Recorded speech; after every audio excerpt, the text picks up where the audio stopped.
This is a small little demo that shows, I'm going to just roll through a model that I've created before and show you a really interesting tweak and tip with patterning, variables, and bridging curves. Always my favorite subject. And frames too. So let's start this out with a couple of frames. So a frame feature allows you to choose a pre-ordained section, perhaps from a library such as the 8020, AIC, ANC, whatever ISO standards. And in this case, I'm going to use a C-shape standard steel section. All right, so and then I just picked an edge as a reference, like this, and it's going to give me the frame. Do the same thing over here. Interestingly, I don't actually need edges. I can use just point to point as well for a frame section. So I could use the same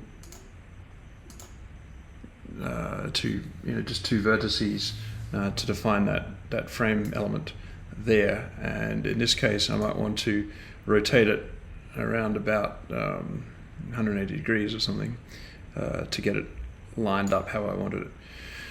There's a lot of things that we can do in frames, including mitering and all sorts of different ways of trimming the joints. This is not a frames tutorial. I'll just show you something a little bit later on that. In this case, what I'm going to do is create a couple of variables, and the first one is I'm going to attempt to make a very, very parametric frame creator for this sort of outdoor, I don't know, gazebo or something, whatever it's going to be, garden shed. Okay, so I've created a variable called num inside frame. So this is going to be the number of frame elements that I'm going to put inside this wall. Variables are very easy to create. You just create a new one here and say whether it's going to be what sort of number it is, a length, a number, an angle, whatever. Give it a description so that you can remember what SPF, SD, BS actually meant. No, we'll get rid of that one. Okay, so we've got a variable, and now I'm going to create a new variable called ink. And this is actually going to be a calculated variable. And if I click on it, it's going to show me that the value of it is 1 divided by the number of inside frames plus 1. Right? So I'm just using some complement in there. And I've just typed this expression in. Again, you can use the variable panel and expand out so that you can double click here and you can see exactly the expression. And I made a note to myself and others to follow saying that this is calculated, so please don't touch.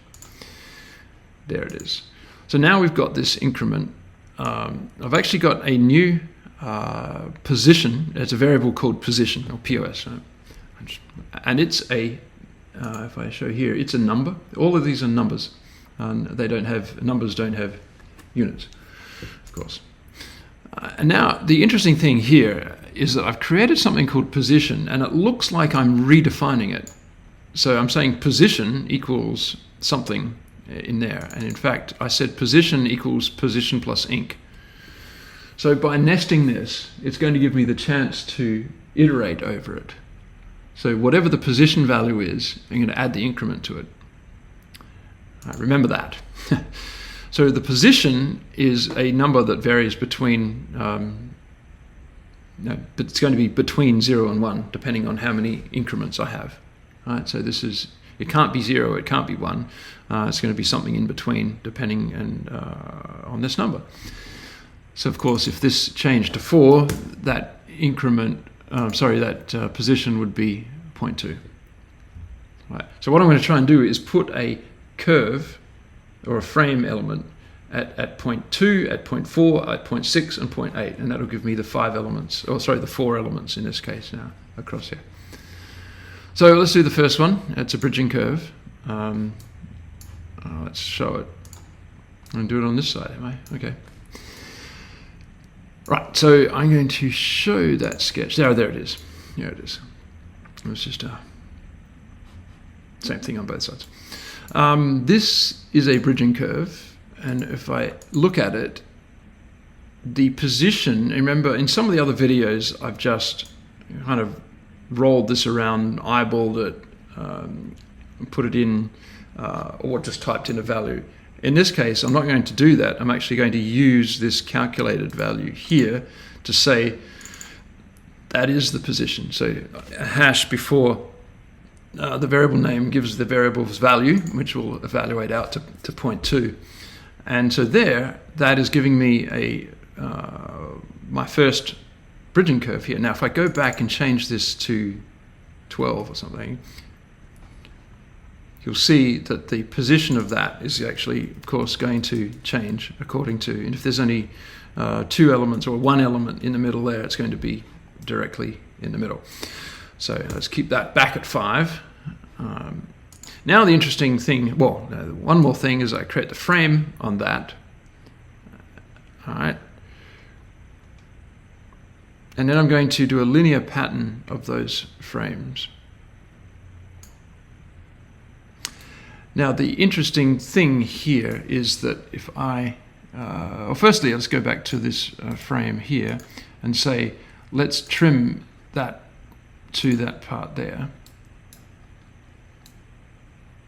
Oh, sorry, that face.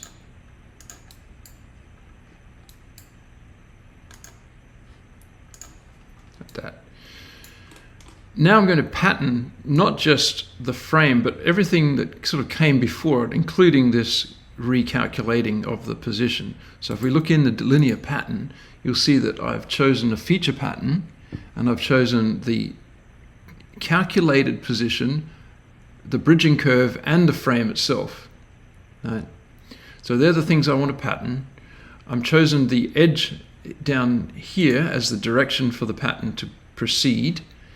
And I don't need to use a distance here, and I'm going to use remember this variable as the number of instances. So this variable that was defined up here is the variable that I'm using in here.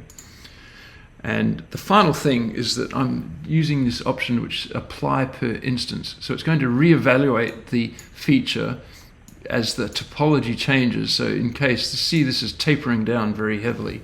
That's why the frame is also following that taper. Pretty cool.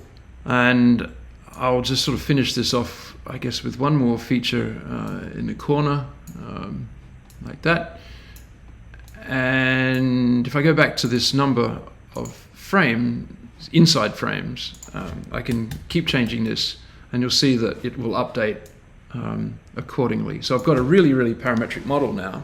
I can turn this all the way down to 1, 10, and be able to evaluate my cutting list, and the amount of materials in the bill of materials. All of those things are going to be updating as we go along.